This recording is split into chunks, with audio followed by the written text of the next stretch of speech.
بسم الله الرحمن الرحيم الحمد لله رب العالمين والصلاة والسلام على أشرف الأنبياء والمرسلين نبينا وقدوتنا محمد عليه أفضل الصلاة وأزكى التسليم اللهم علمنا بما ينفعنا وانفعنا بما علمتنا وزدنا علما يا رب العالمين. Assalamu alaikum wa rahmatullahi wa barakatuh, everybody. Welcome. Beginning Arabic, July 7th, Wednesday. We're making very, very good progress. Everybody deserves congratulations because we have reached, page 67 out of my PDF, which is about 250 pages long. We're making great progress. The chapter that we've been doing is dealing with feminine forms. That is the big takeaway from this chapter. And we discussed previously that the feminine form looks different depending on the type of word that we're dealing with, right? So if we have, for example, feminine forms when it comes to nouns, right? Feminine forms when it comes to nouns are typically represented by the ta marbuta, right? Ta marbuta is usually going to indicate that we're dealing with a feminine noun. And when we talked about verbs, and now this is one of the bigger points of this chapter, talking about verbal sentences, al-jumla al-fi'liya, it's going to be represented, the conjugation of which in the past tense, and we'll see in the present tense, is represented by a normal ta, also called a ta maftuha. A ta maftuha. And so what we've been doing, we've been converting masculine sentences or sentences that are gendered to be masculine, and we're converting them into the feminine forms. And that is most of what we've did last class. So we had the examples, kharaja Muhammadun min al-bayti. And so turning it into the feminine, it was kharajat aminatu min al-bayti. Okay, because the subject of the verb changed, the fa'il, we had to make the verb agree with that change in subject. So fa'ala, which is a past tense verb conjugated for the third person, masculine singular, would not do. It does not agree with the subject, which is now amina, which is feminine, third person singular, and so on and so forth. This is what we did last class. So we proceed on the next section. It's drawing our attention to something that we had pointed out before when it came to the dialogue of the lesson. So let's imagine that we have a sentence, okay? Jalasat. Okay, so we said that verbs in the Maldi are conjugated for third person singular feminine. They are represented by a ta, okay?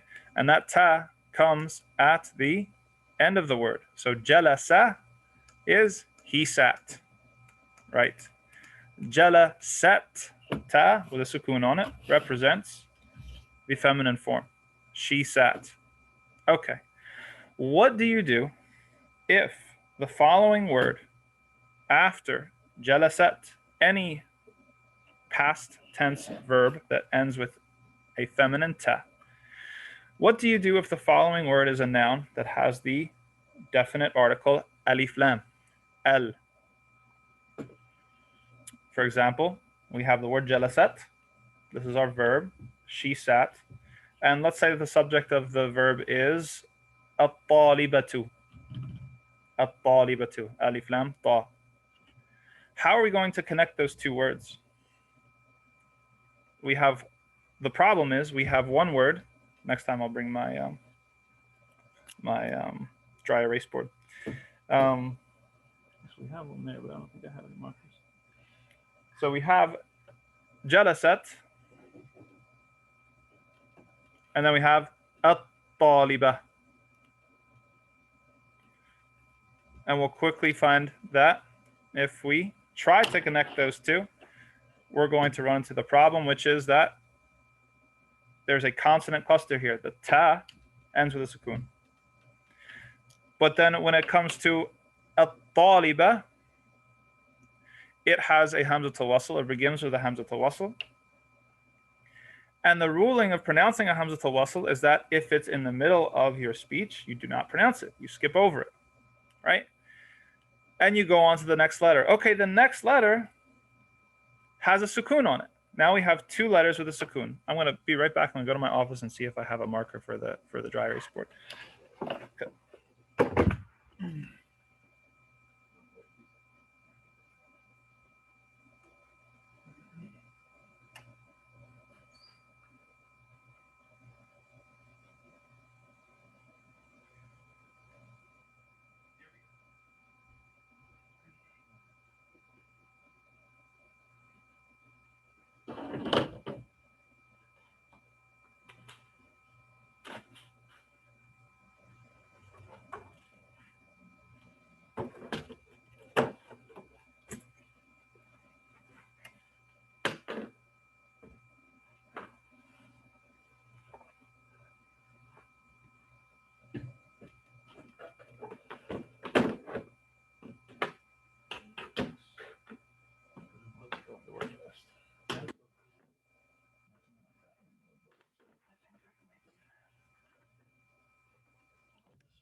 Okay, because now we have, mashallah, and we encourage everybody, if they're able to come in person. So we have,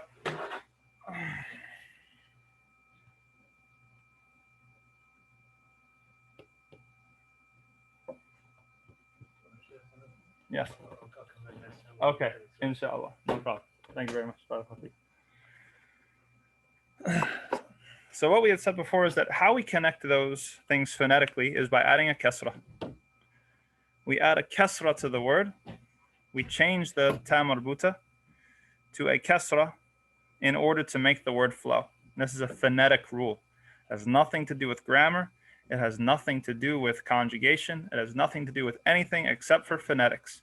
Arabic does not like consonant clusters, and it seeks to avoid them. In this case, if you have a feminine ta, which normally has a sukun, we break it up with a kasra. Good. This is something we already pointed out. They're just showing it to you in a more formal way. Okay, iqra. We have another example here. It would normally be iqra with a sukun. But the following word is al-jumala, with our hamzat al-wasl followed by a lam with a sukun. So iqra il-jumal al-atiyah. We see that we have the sukun is replaced by a kasra. Okay, let's get into some reading. Going down our list here.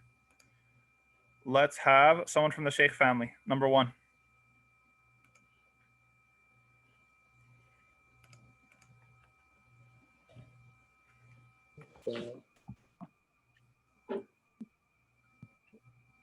من الفتى الذي خرج من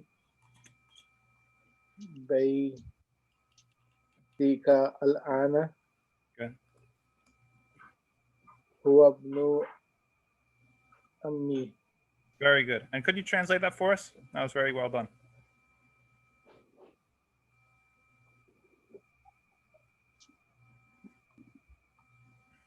I don't know what fatha alladhi is.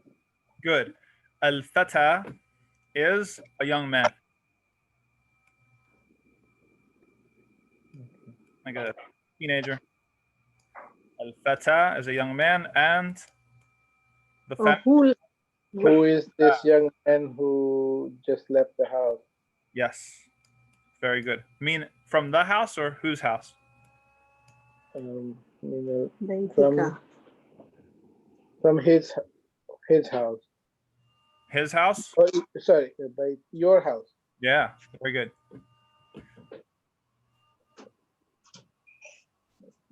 He is my uncle's son. Very good. Excellent. And one of the most important things that Dr. Zia did was he said beitika instead of beituka, right? So Arabic grammar is like dominoes, okay? It affects what's immediately after it. So we have min going to do work on the following word and all the words that are directly attached to it, okay? Not all the words that are after it, but all the words that are directly attached to it.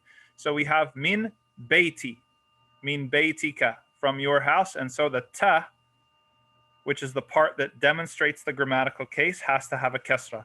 Kaf does not have a kasra because the kaf represents whose house we're talking about. Here it's you masculine, right? It's fixed. If we're talking about you masculine, it's always going to be ka. Qalamuka, qalamika, qalamaka. Baytuka, baytika, baytaka, depending on the grammatical position of bait, right? So he did a very good job keeping track of that. Al-ana means just now or right now. Good. Sister Asma, could you do number 2? من الفتاة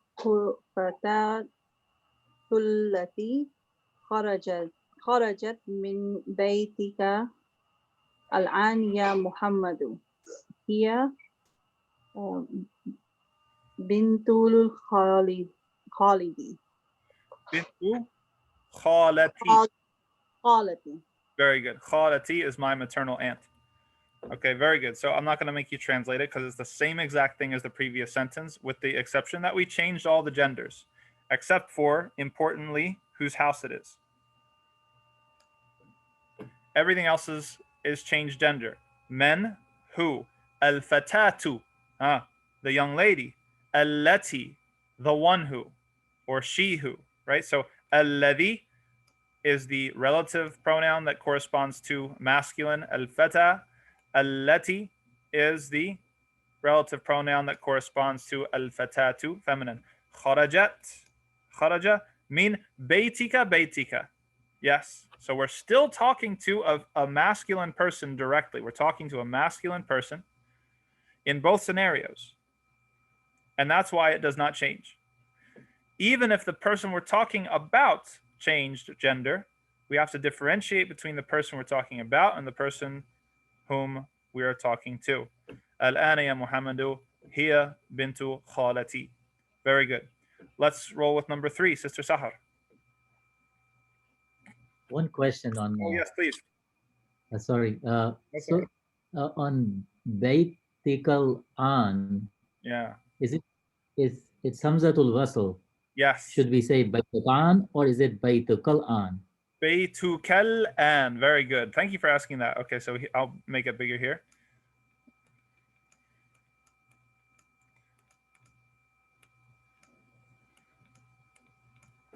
So we have, in this case, it's T. Okay. Baytika. The first alif right here, or hamza, is a hamzatul wasl, though they don't write it. Okay. And that is the assumption, by the way, if you're looking for a little orthographic point.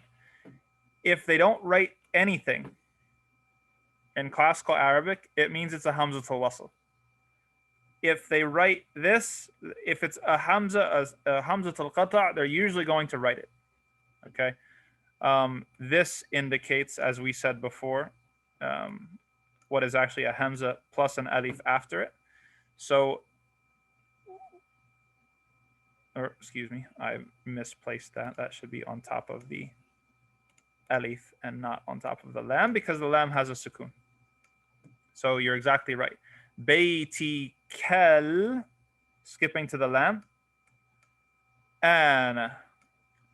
Baytikal ana. And al-ana in this is fixed. Does that answer your question? Yes, thank you. Yes, thanks for the question. That was a good one. Okay, number 3, Sister Sahar.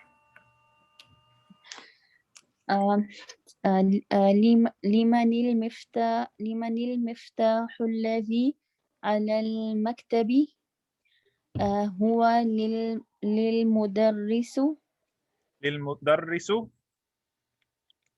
يا Yeah. المدرس. أيوة, there you go. Okay, للمدرسين. Lam al-mulkiyah is one of those words that renders what comes after it in the genitive case majrur. Very good. So it's lil mudarrisi. Very good. Recall that the genitive case, we use it to talk about relationships between nouns. That relationship can be location, it can be time, it can be possession. Here it's possession, right? It's the key belongs to the teacher. Very good. Limanil miftahu. Oh, yeah. Check that out. So they wrote it in here for you because they're kind, but the same sort of thing that's going on with men is what just happened with jalasat. So it's not, this sort of thing is a phonetic principle. It's not limited to feminine forms, but it is used with feminine forms and other things where we have a consonant cluster. Okay, so normally it would be men. Actually, all of these scenarios, it would be men, men, men. However, we have a hamzatul wasl as the next word, and then after that is a letter with a sukun. And so we can't have two letters with two sukuns next to each other, so we break it up with a kasra, whether this word is feminine or not. In this case, it's not. لمن المفتاح الذي على المكتب هو للمدرس. And I will take this. So whose key is that on the table or on the desk, right? It's the teacher's. And I'll take this opportunity just to remind you of our morphological patterns, right? We said we very, very, very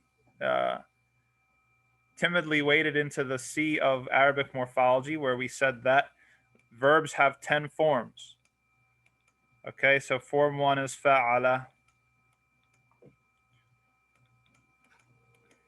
And form 2, represented in English with Roman numerals, is fa'ala. And so mudarris is the ism fa'il of form 2. Okay? What's the ism fa'il of form 1, meaning the doer? It looks like this: fa'ilun, talibun, jahidun, katibun, etc., etc. What does the ism fa'il of the doer look like in form 2? It looks like mufa'ilun.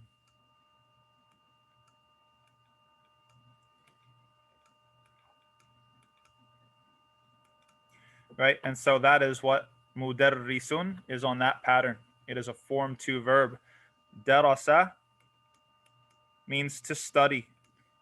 If we double that middle letter, darasa, it means to make someone study. Right? It becomes an intransitive verb, turns into a transitive verb. Someone who does it, mudarrisu, somebody who makes somebody else study. Right? That's what the teacher's for. So that's a nice little refresher on that.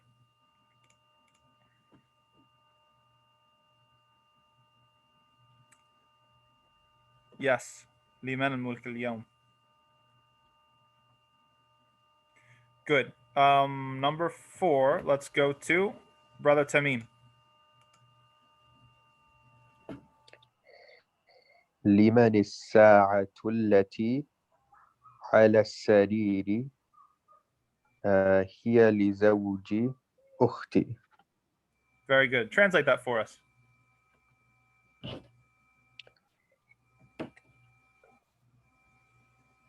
Whose watch is on the table? Yes. It is my wife's husband's, my brother-in-law, I guess you'd say, my brother-in-law's watch. لزوج أختي. Try to straighten that out. Take one more shot at that. Whose watch is it? Remember that the order is switched from English. So who's being possessed and who's possessing? Oh, my wife's or my spouse's sister. Yeah, there you go. Or my sister's spouse, the other way. Okay. Right? Ukh li zawji ukhti, right? So Okay. my sister's husband, actually. Okay. Right? My sister's husband. Very good. And Sarid, just a minor mistake. Sarid is bed, not desk, but that's just. Oh, good. Okay. Alladhi, allati. So this is the other thing they're trying to teach us here. Relative pronouns. The one who. The one who. Does it have to conform to gender? Yes, it does. Okay. Alladhi. Is that what, Tamim, is that what you said in the beginning? Did you say my sister's husband? That's what I meant by brother-in-law, like my sister's husband would be my brother-in-law. Yeah, but that's okay. It's fine. It's not a big deal. that demonstrates, thank you to Sister Musarrat in the chat box who saved you there, who pointed that out, which is interesting because it shows the imprecision of English, right? Because if you say brother-in-law, it can mean a couple different things, right? It can mean your sister's husband, or it can mean a couple other people. Just like we say my aunt, it could be your maternal aunt or your paternal aunt. You mean my cousin, it could be my maternal aunt's child, my maternal uncle's child, my paternal uncle's child, my paternal aunt's child, right? Whereas the mudaf ilayh construction lets us be much more specific, so you know exactly who we're talking about. Especially with big families, I imagine that's very useful. Great. Any other questions about this exercise before we move on?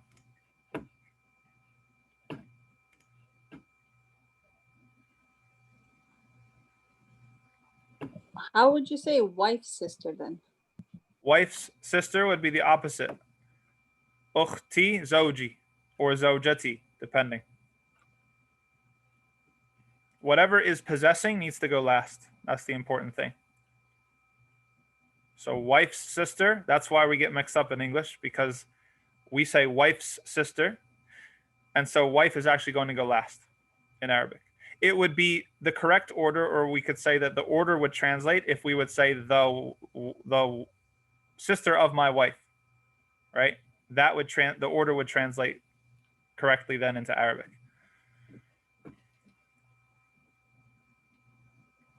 Anything else? Okay, the next exercise is easy, inshallah. Akmil al-jumala. Look, they're doing all these. Normally it would be akmil. And if you want a little bit of another little grain of morphology, we said form 1 is fa'ala. Okay. Form 2, we said was fa'ala with a doubled middle letter. Supposed to be. Okay, skipping to form 4 is af'ala with a hamza in as the first letter. Af'ala. This should be a sukoon. قَدْ أَفْلَحَ الْمُؤْمِنُونَ. Right? This is form 4. We'll talk about what it means later, but the reason I bring it up is because this word right here, akmil, is the command in form 4. So we have the command from form 1 will look like if'al or some variation of that with a hamza to wasl in the beginning. The command in the imperative I'm talking about in form 2 would be fa'il, sukoon on the end, middle letter gets a kasra, fa'il, and the command in form 4 is af'il. So you look how Arabic is just so regular and organized. Once you learn the forms, it's just about matching the words to their forms. So akmil is to complete. Kamala from kamal. We said that Allah is Dhul Kamal. He has complete attributes, perfection. So this is akmil, which means a command, complete. And normally this would have a sukoon, but however, since our next word has a hamzatul wasl and a sukoon, we have to break up the consonant cluster with a kasra. أكمل الجمل الآتية بوضع اسم موصول مناسب التي في الفراغ. Fill in the blanks with the corresponding or the correct relative pronoun. الذي or التي. We're both singular here. We have not learned the plural forms of these relative pronouns, but we're dealing with singular masculine or singular feminine. Singular masculine is الذي. Singular feminine is التي. Okay, so moving down our list, number 1, let's go to someone from the Sayyid family. Hi guys. الكتاب الذي على المكتب مكتب المدرس. Very good. Yes, للمدرس. Very good. So the important thing there was الذي. Al-kitab is the object we're dealing with. Al-kitab is masculine. It's masculine, so it's getting الذي. Excellent. Okay.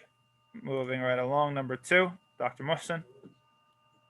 القلم التي في حقيبتي مكسوري. Yeah. مكسور. مكسور. Very good. مكسور. Mm. مكسور means Means broken. I don't think we've had this word before. Let's break it down why it makes sense with a little bit of morphology. Okay. So القلم الذي, the bag which is في حقيبتي, in, excuse me, did I say bag? The pen which is in my bag is broken, which is why even if you didn't know what maksur meant as a vocab word, it has to be with tanween, and specifically with 2 dhammas. Why? Because this is jumla ismiya, right? All of this is the mubtada. القلم الذي في حقيبتي. That's what we're talking about. All of that's mubtada, marfu'. What's the khabar? What do we want to say about all that? Maksurun, right? Very good. So what is maksur and how do we get there? The verb stem kaf, sin, ra, kasara, means to break. Means to break. Or literally, he broke. Okay? That's form 1, kasara.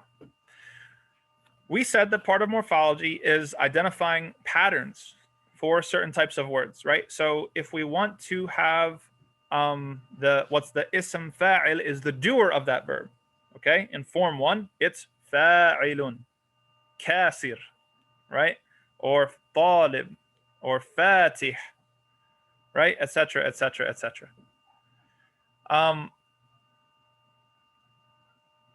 Let's look at another type of verb, or excuse me, another type of word that we can derive from that root stem, which is the maf'ul. So just like there's an ism fa'il, which is literally the thing that's doing that verb, there is an ism maf'ul, which is the past participle of that word, meaning the thing that receives that action. Just like when we say, this has been baked, right? Let's say we make something in the oven, we put it in the oven and we bake it. It was baked. Or we left it in for too long. It was burnt, right? Burn, bake, those are verbs. We say it is burnt. It is baked. These are the past participles of these verbs. It means that they received the action. Okay, so this is the type of word that we're talking about here. It's called ism maf'ul. And it is on this pattern. Maf'ulun. Maf'ulun. Means whatever word, whatever root stem you have, you contort it, you wrench it into this pattern, and you're going to get the past participle, right? So if kasara is to break, then what is broken? Maksurun.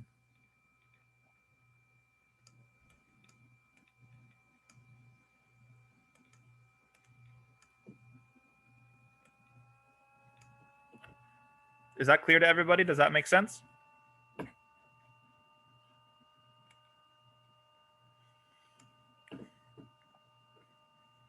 Maksurun. Maktub, something that is written. Maktub. We want to say it is written on the table. Maktub ala al-maktabi. Right? From kataba, which means to write. The person who writes is katib. What is written, past participle, ism maf'ul, is maktub. Everybody good on that? We clear? So you see how there's different types of words. We learn the root stems. We learn what form of the verb we're talking about. And all we have to do is apply the patterns. Just apply the patterns. So القلم الذي في حقيبتي مكسور. The pen which is in my bag is broken. Okay, I'm going to assume everybody's cool with that. Let's move on. Number 3, we are down to Brother Muhammad Mu'tasim. السيارة التي Good. خرجت من مستشفى Yep. مستشفى الآن الطبيب الطبيب جديد. You are 99% correct. That was fantastic. I love the way that he slowly worked everything out because, as we said, Arabic is like dominoes. التي خرجت من المستشفى الآن للطبيب. Okay, الجديد. How does it get a dhamma? للطبيب الجديد. جديد is a sifa to الطبيب. It's an adjective that describes طبيب, and so it has to follow الطبيب. We have alif lam. We have singular, masculine, kasra, kasra. Fantastic. That's great. So the car which left from the hospital just now belongs to the new doctor. Fantastic. Great job. And if, again, I'll reiterate, if anyone is intimidated by all of this morphology stuff, ism fa'il, ism maf'ul, the book is only asking you to get straight right now, alladhi and allati. So if you can get straight alladhi and allati, then you are exactly where you should be. But for those who want more of a challenge, and I'm trying to give people a sense of what's coming down the road, this is kind of where we're headed. Good. Number 4, Sister Musarrat. Sheikh, Question? yes. In that al-mustash al-mustash fal-ana, or are you connecting those two, or? Correct. Yes, we are connecting those two. This is a Hamzat al-Wasl. This returns to Dr. Muslim's question earlier. This is alif maksoor, and then the lam has the sukun. So min al-mustashfa al-ana. So why is it not kasra? Good. Anything that ends with an alif is fixed, and that goes for if it's an alif mamduda, which is the standing up alif, or an alif maksura, it is fixed. Right? Keep in mind that this is not equal to this. This is a ya, and this is an alif. Any noun that ends with one of these two is fixed. It will not change to demonstrate grammar. So Musa, right? Isa, Asa. These sorts of words, they're fixed on the alif and they will not change to demonstrate grammar. Min Musa, even if it's completely in the genitive case. Min Isa. I took it from Isa. Min Isa. This is just a phonetic thing, this type of word. Anything that ends with an alif, it's fixed. It's not going to demonstrate its grammatical case. It still is in that grammatical case. It is majroor, but it will not show it. That answer your question? Yes. Jazakallah. Excellent. Okay, Sister Musarrat, number 4.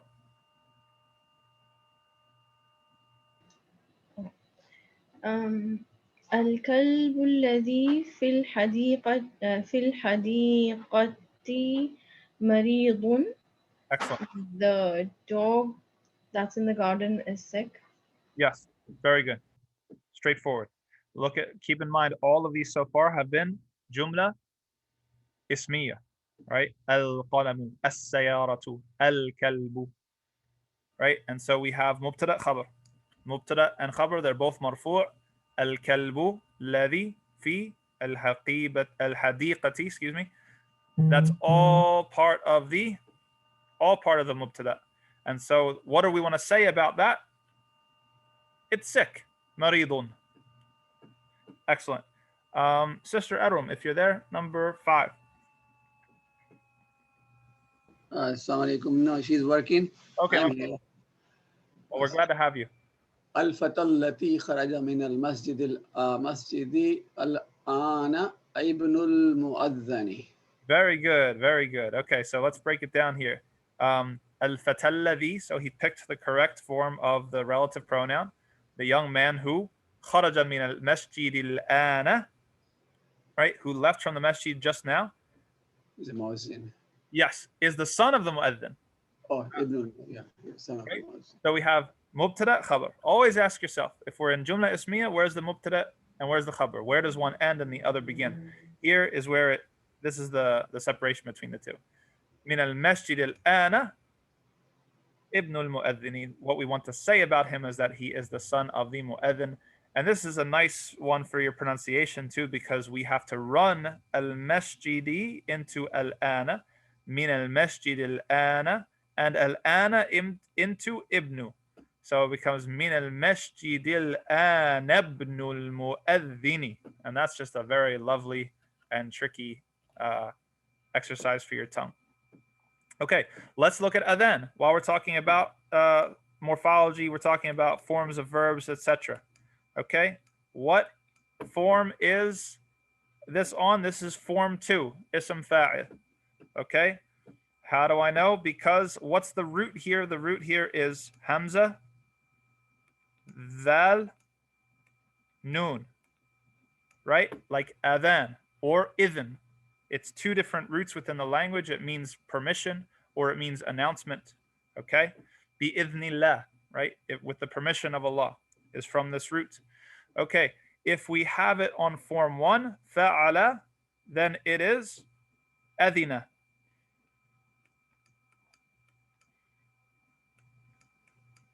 If we put it on form 2, we double that middle letter, it's adhana.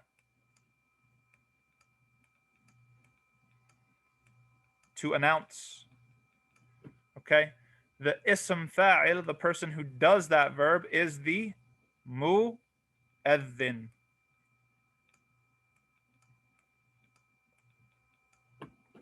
Literally the announcer.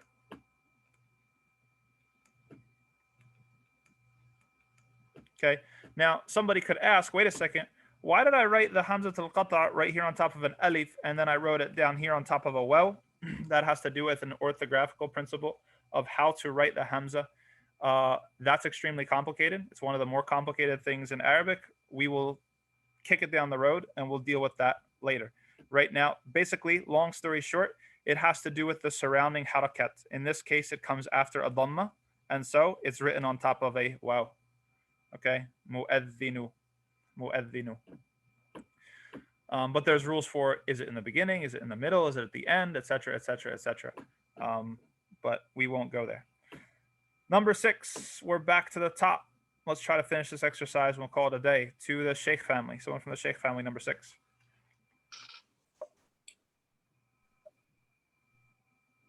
تلك البتة التي تحت الشجرة تلبن تحت الشجرة تلبن تلفله فله. Okay. What does it mean? That duck Yes. in front of the tree belongs to the daughter of Fallahi. Good. Oh, so you said Fallahi. At first you said Fallahu. Is it Al-Fallahi or Al-Fallahi? Because it's mudaf ilayh. Very good. Fallah is a farmer. Is a farmer.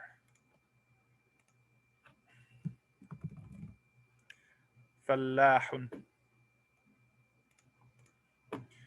Okay, good. So he chose the correct relative pronoun, allati, because al-battatu, which is a duck, we haven't seen that word in a while, is feminine with the tam al-buta. And if we were in doubt whether it was feminine or not, we also have tilka, which is the feminine form of dalika, to show us the way. Tilka al-battatu allati. تحت الشجرة. لي, okay, so all of that is the mubtada. لبنت الفلاح. We have مضاف مضاف إليه مضاف مضاف إليه. We have a chain 3 links long of possession. Belongs to the daughter of the farmer, which is why bint has a kasra and al-fallahi also has a kasra. Any questions about that one or anything up until now? Sorry, I missed. What was the shajara means? Oh, I'm sorry. Shajara is a tree. Oh, thank Yep.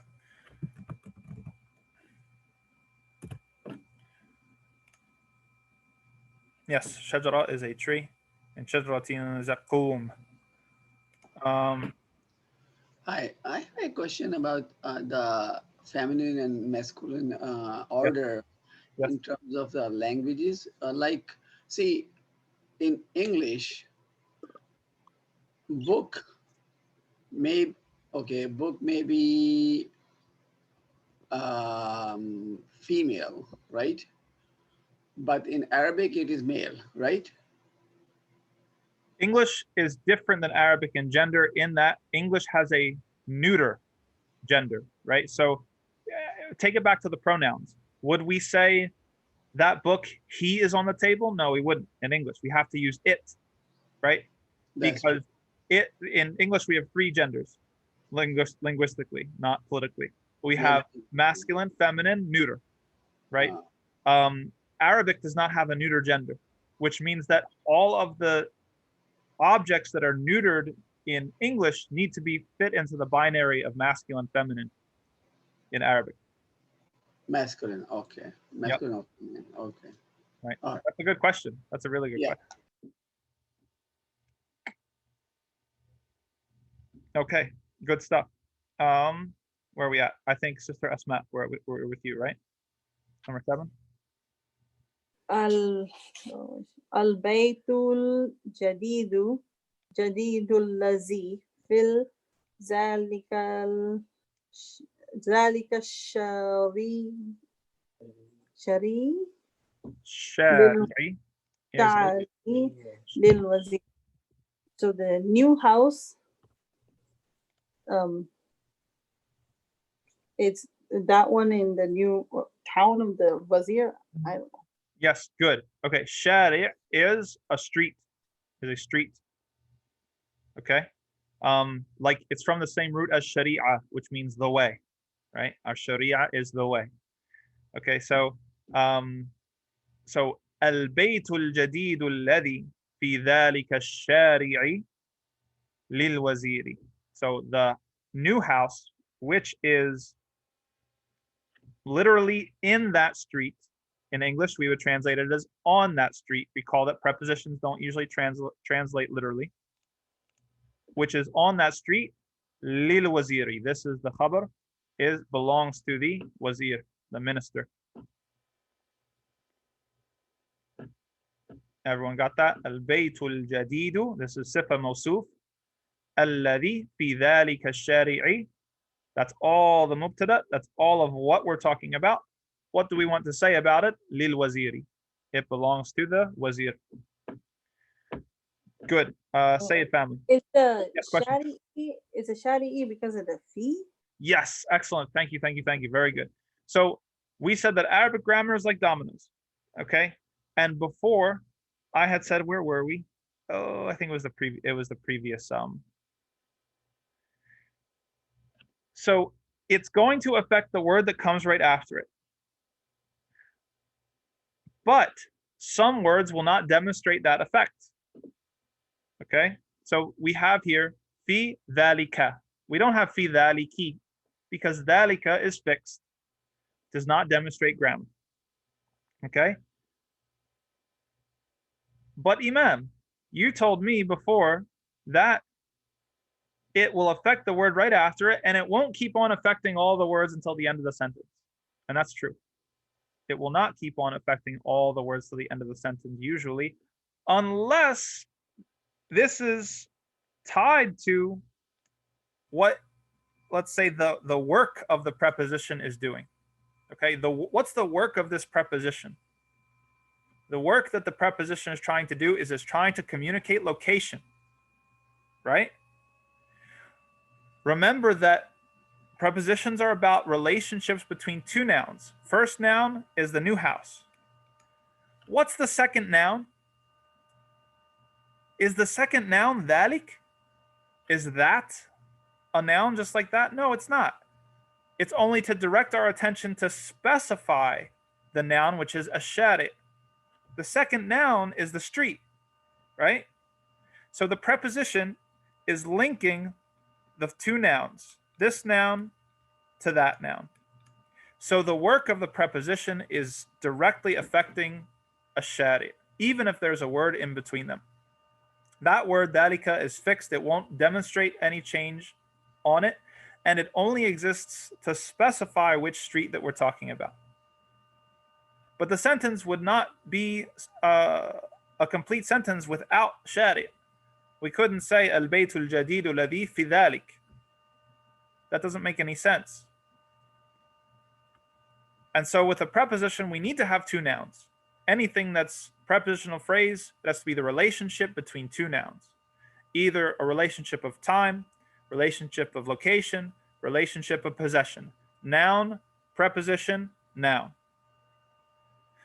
The noun after the preposition is going to be affected grammatically by that preposition. Does that make sense?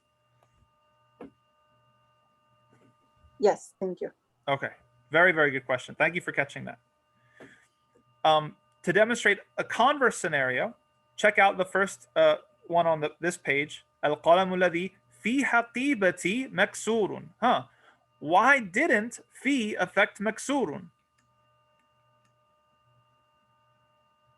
Because في does not have anything to do with مكسور, right? في, we're talking about the relationship between two nouns. في means inside here. What is inside what? The pen is inside the bag. Boom. Closed circle. That's our mubtada. What do we want to say about the pen that's inside the bag? We want to say it is maksurun. That's not something that's affected by fi. That's the khabar. And the khabar is marfu'. Right?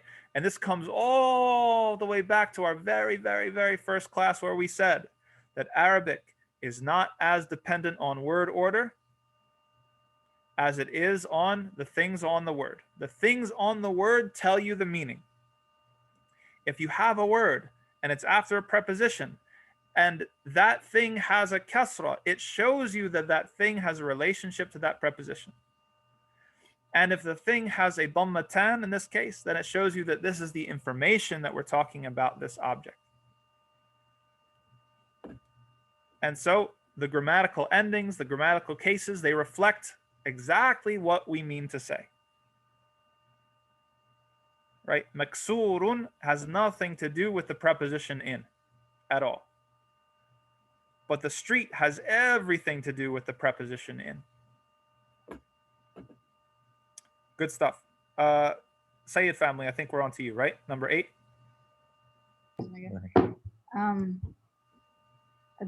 الدرس الذي بعد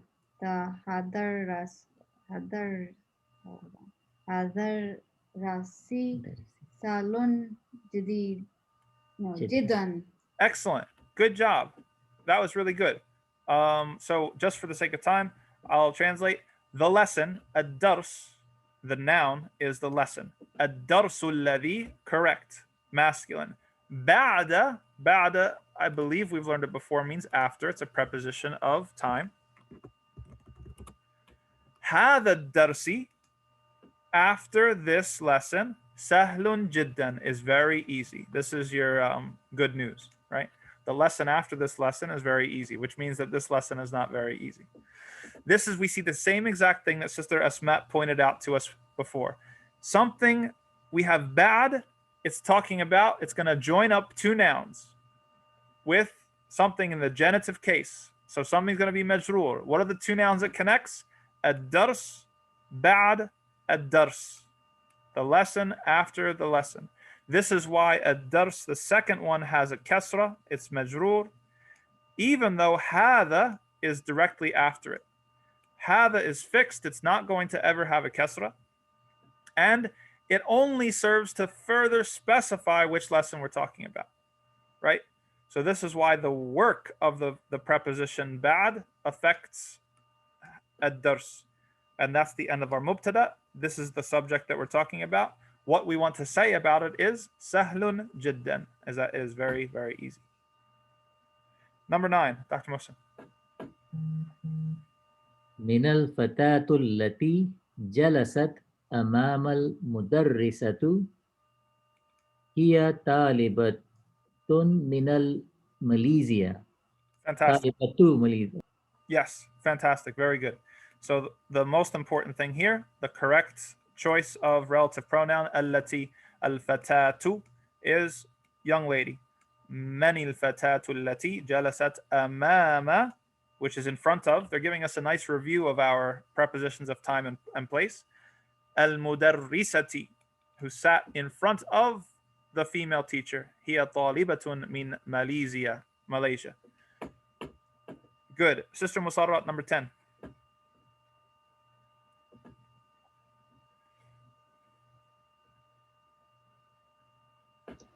Sorry. I think he said min al fata. Oh, did he? Okay. Men. It's men. Manil fata. Who?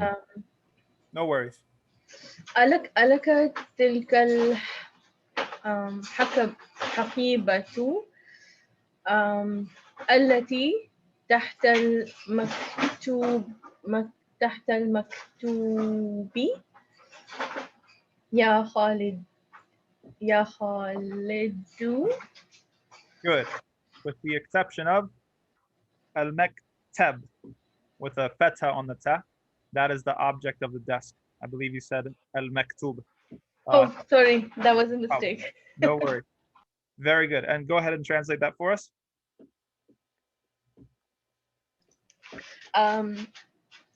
Is that key, which is on the table, yours, Khalid? Very good, except for it's not key. What is it? Al-haqibatu? I don't know. Is it bag? Yes. Yeah. Okay. Is that your bag on that's under the desk there, Khalid? Fantastic. Okay, I'm gonna scroll down. Oh, and there's an answer. There you go. You can answer that and then we'll be done. لا هي لصديقي محمد. No, it belongs to my friend Muhammad. Very good. Li sadiqi Muhammadin. Muhammadin is affected by the li, which is why it has the 2 kasras. Fantastic. That's good work. That's not easy. Like I said, when I try to teach Arabic, I try to present the several levels of what's going on. If you're able to do alladhi, allati correctly, which all of you were, you're right on track. If you're able to keep track of how the grammar runs through the sentence, the mubtada and the khabar, you're doing fantastic. If you're also able to grasp kind of the very beginnings of this is form 1 verb, this is form 2 verb, this is the doer of that verb, this is the past participle of that verb, then you are doing absolutely fantastic. Any questions about anything that we saw today? Look at that. We finished the lesson. All we have to do is we have a brief roundup of the new words. Al-am is your your paternal uncle. Your khal is your maternal uncle. Your ammatu, feminine form, is your maternal aunt. Your khalatu is your maternal aunt. Sayyidi, sayyidati, my master or my lord, my lady, right? This kind of way of addressing people. Mustashfa al-wiladati, remember way back when we came across that? That is the maternity ward or the maternity hospital. Any questions about anything? Woo-woo. We get a new lesson next.